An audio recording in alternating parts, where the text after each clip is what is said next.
Capítulo 10. El gabinete de las Tullerías. Dejemos entretanto a Villefort camino de París, gracias a ir derramando dinero, y atravesando los 2 o 3 salones que le preceden, penetremos en aquel gabinetito ovalado de las Tullerías, famoso por haber sido la estancia favorita de Napoleón, de Luis XVIII y de Luis Felipe.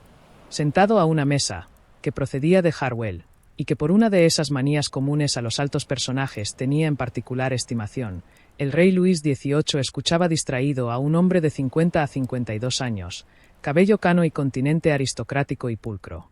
Sin dejar de escucharle, iba haciendo anotaciones en el margen de un volumen de Horacio, de la edición de Gripins, que aunque incorrecta es la más estimada, y que se prestaba mucho a las sagaces observaciones filosóficas del rey. «Decíais, pues, caballero», murmuró el rey, «que estoy muy inquieto, señor». «¿De veras? ¿Habéis visto acaso en sueños 7 vacas gordas y 7 flacas? No, señor, pues esto anunciaría solamente 7 años de abundancia y otros 7 de hambre, que con un rey tan previsor como vuestra majestad no se deben de temer. Pues ¿qué otros cuidados os apenan, mi querido Blacas? Creo, señor, y lo creo fundamentalmente, que se va formando una tempestad hacia el lado del mediodía». «Y bien, mi querido conde», respondió Luis XVIII, «os creo mal informado, y sé positivamente que hace muy buen tiempo allá abajo». Aunque hombre de talento, Luis XVIII gustaba a veces de burlarse. «Señor», dijo el señor de Blacas, «aunque no fuese sino para tranquilizar a un fiel servidor, ¿no podría vuestra majestad enviar al Languedoc, a la Provenza y al Delfinado hombres fieles que informaran sobre la situación política de aquellas 3 provincias?» «Canimus surdis», respondió el rey, prosiguiendo en sus notas a Horacio. «Señor», repuso el cortesano, sonriéndose para dar a entender que comprendía el hemistiquio del poeta de Venusa. «Señor, vuestra majestad puede confiar en el espíritu público reinante en Francia, pero yo creo tener también mis razones para temer alguna tentativa desesperada». «¿De quién? ¿De Bonaparte, o por lo menos, de sus partidarios?» «Mi querido Blacas», dijo el rey, «vuestros temores no me dejan trabajar. Y vos, señor, con vivir tan tranquilo, me quitáis el sueño. Esperad, esperad. Se me ocurre una excelente nota acerca de aquello del pastor Cumtraeret. Ya continuaréis luego». Hubo un momento de silencio, durante el cual Luis XVIII escribió con una letra todo lo microscópica que pudo, una nota nueva al margen de su Horacio, y dijo luego, levantándose con la satisfacción del que se imagina haber concebido una idea, cuando no ha hecho sino comentarlas de otro. «Proseguid, querido conde, proseguid». «Señor», dijo Blacas, que por un momento abrigó la esperanza de explotar a Villefort en su favor, «obligado me veo a deciros que no son simples rumores lo que sin fundamento me inquieta. Un hombre merecedor de mi confianza, un hombre de saber, a quien he dado el encargo de vigilar el mediodía». El conde vaciló al pronunciar estas palabras. Llega en posta en este mismo instante a decirme: «El rey está amenazado de un gran peligro. Por eso he venido a advertiros, señor». «Mala duz sabido mum», continuó anotando Luis XVIII. «¿Me ordena vuestra majestad que no insista en eso otra vez?» «No, mi querido conde, pero alargad la mano». «¿Cuál?» «La que queráis. Ahí a la izquierda. Aquí, señor». «Dígoos que a la izquierda y buscáis a la derecha», quise decir a mi izquierda. «Hallaréis ahí un informe del ministro de Policía con fecha de ayer». «Pero, calla, aquí aparece en persona el señor Dandré». «¿No habéis dicho que era el señor Dandré?», exclamó Luis XVIII dirigiéndose a Lugier, que en efecto acababa de anunciar al ministro de la Policía. «Sí, señor, el barón de Dandré», repuso el Lugier. «Justamente», repuso Luis XVIII con imperceptible sonrisa. «Entrad, barón, entrad, y decid al duque lo que sepáis más reciente del señor de Bonaparte. No disimuléis la gravedad de la situación, si la tiene, sea lo que fuere. Veamos.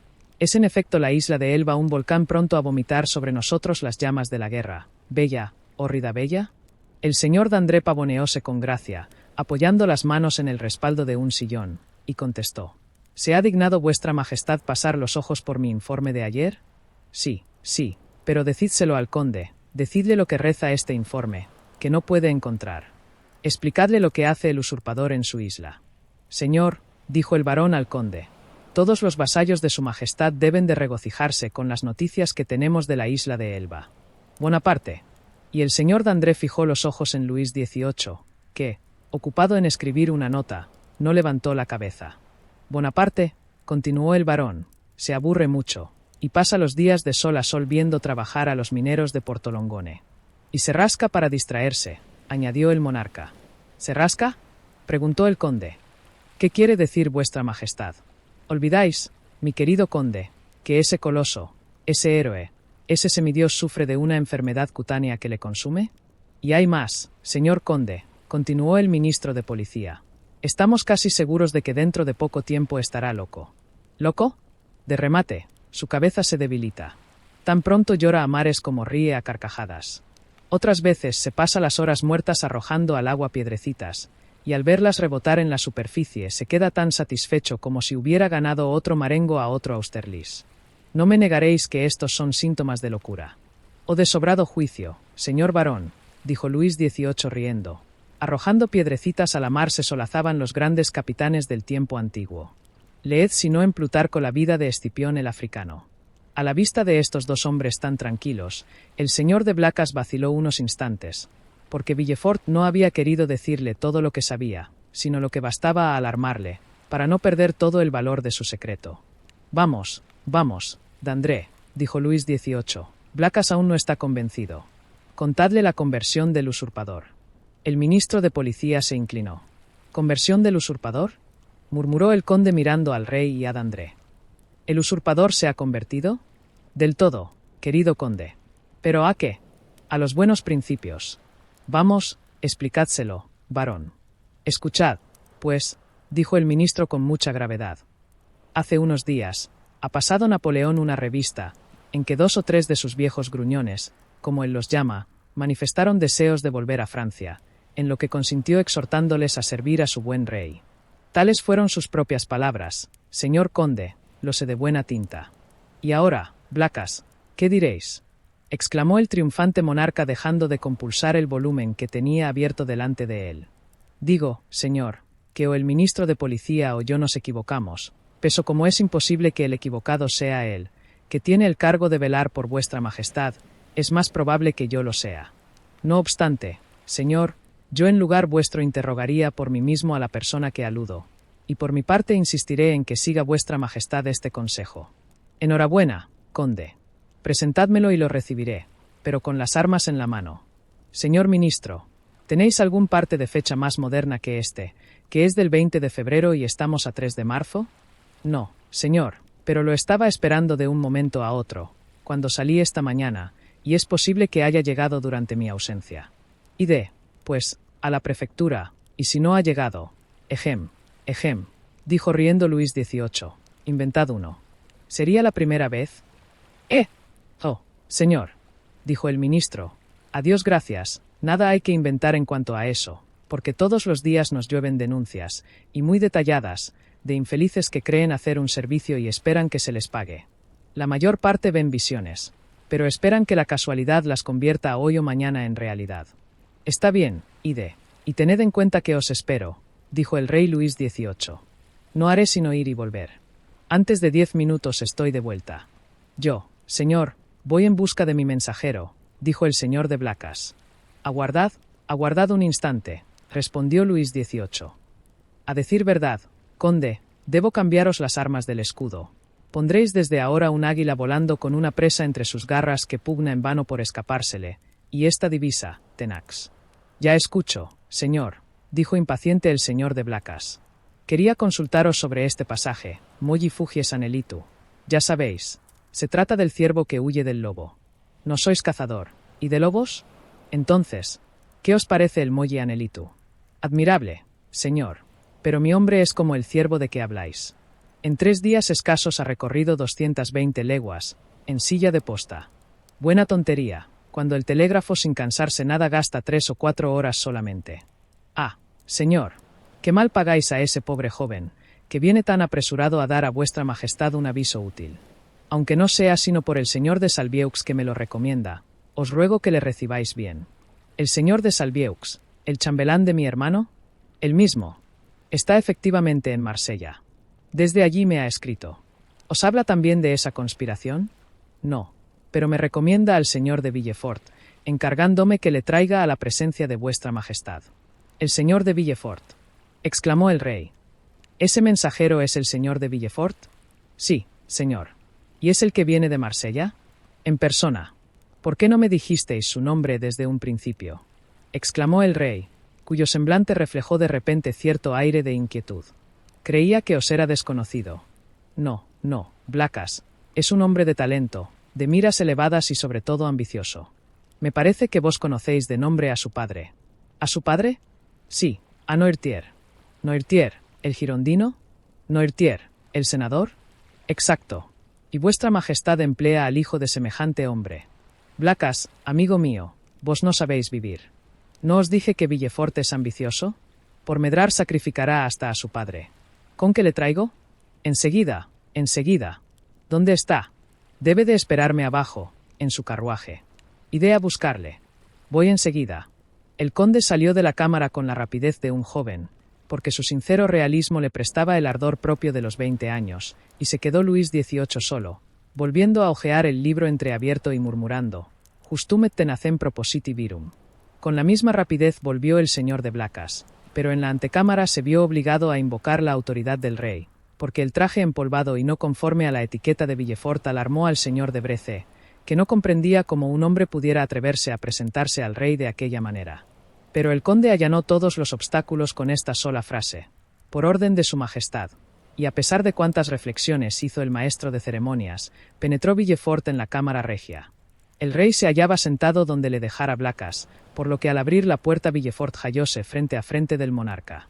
En el primer momento, el joven magistrado se detuvo, titubeando. «Entrad, señor de Villefort», le dijo el rey, «entrad». Saludó el sustituto adelantándose algunos pasos y esperando que le interrogaran. «Señor de Villefort», continuó Luis XVIII, «asegura el señor de Blacas que tenéis que hacernos importantes revelaciones». «Señor, el conde tiene razón, y espero que vuestra majestad se la dará también por su parte. Pero, ante todo, decime, ¿es en vuestra opinión el mal tan grave como me lo quieren hacer creer? Señor, yo lo creo gravísimo, pero no irreparable, merced a mis precauciones. Así lo espero. Hablad, hablad todo lo que queráis, caballero, dijo el rey, que empezaba a contagiarse del temor del señor Blacas y del que revelaba también la voz de Villefort. Hablad y, sobre todo, comenzad por el principio, porque me gusta el orden en todas las cosas. Señor, dijo Villefort, haré a vuestra majestad una relación muy fiel del asunto, pero suplicándole de paso que disculpe la oscuridad que acaso ponga en mis palabras mi presente turbación. Una mirada del rey después de este exordio insinuante, aseguró a Villefort de que se le escuchaba con benevolencia. Señor, continuó, he venido a París con toda la celeridad posible, a anunciar a vuestra majestad que en el ejercicio de mis funciones he descubierto, no una de esas conspiraciones vulgares e insignificantes, como las que se urden todos los días, así por el ejército como por las gentes del pueblo, sino una verdadera conspiración que amenaza nada menos que al trono de vuestra majestad. Señor, el usurpador se ocupa en armar 3 navíos, medita un proyecto, insensato quizá, pero por esto mismo, terrible.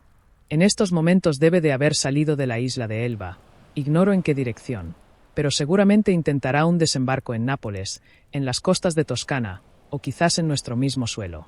Vuestra Majestad no ignora que el soberano de la isla de Elba mantiene aún relaciones con Italia y con Francia. Sí, lo sé, caballero, dijo el rey muy conmovido, y hace poco nos avisaron de que en la calle de Santiago se efectuaban reuniones bonapartistas. Pero continuad, os lo ruego. ¿Cómo obtuvisteis esas noticias? Son el resultado de un interrogatorio que hice a un hombre de Marsella a quien de mucho tiempo atrás vigilaba. Le hice prender el mismo día de mi marcha. Aquel hombre, marino revoltoso y bonapartista acérrimo, ha ido a la isla de Elba secretamente, donde el gran mariscal le encargó una misión verbal para cierto bonapartista de París, cuyo nombre no he podido arrancarle. Esta misión se reducía a encargar al bonapartista que preparase los ánimos a una restauración. Tened presente, señor, que copio el interrogatorio. Restauración que no puede menos de estar próxima. ¿Y qué ha sido de ese hombre? Preguntó Luis XVIII. Está preso, señor. Así, pues, ¿os parece tan grave el asunto? Tan grave, señor, que la primera noticia me sorprendió en una fiesta de familia, el día de mi boda, y lo he abandonado todo en el mismo momento para venir a demostrar a vuestra majestad mis temores y mi adhesión. Es cierto, dijo Luis XVIII. ¿No existía un proyecto de matrimonio entre vos y la señorita de Saint-Méran, hija de uno de los más fieles servidores de vuestra majestad? Sí, Sí, pero volvamos a ese complot, señor de Villefort. Temo que sea más que un complot, una conspiración. Una conspiración en estos tiempos, repuso sonriendo Luis XVIII. Es cosa muy fácil de proyectar, pero difícil de llevar a cabo, porque restablecidos como quien dice ayer en el trono de nuestros abuelos, estamos amaestrados por el presente, por el pasado y para el porvenir. De 10 meses a esta parte redoblan mis ministros su vigilancia en el litoral del Mediterráneo. Si desembarcara Napoleón en Nápoles, antes de que llegase a Piombino, se levantarían en masa los pueblos coaligados. Si desembarca en Toscana, aquel país es su enemigo. Si en Francia, ¿quién le seguiría? Un puñado de hombres, y fácilmente le haríamos desistir de su intento, mayormente cuando tanto le aborrece el pueblo. Tranquilizaos, pues, caballero, mas no por eso estéis menos seguro de nuestra real gratitud. Aquí está el señor barón de Dandré, exclamó en esto el conde de Blacas. En efecto, en este mismo instante asomaba en la puerta el ministro de policía, pálido y tembloroso. Sus miradas vacilaban como si estuviese a punto de desmayarse. Villefort dio un paso para salir, pero le retuvo un apretón de manos del señor de Blacas.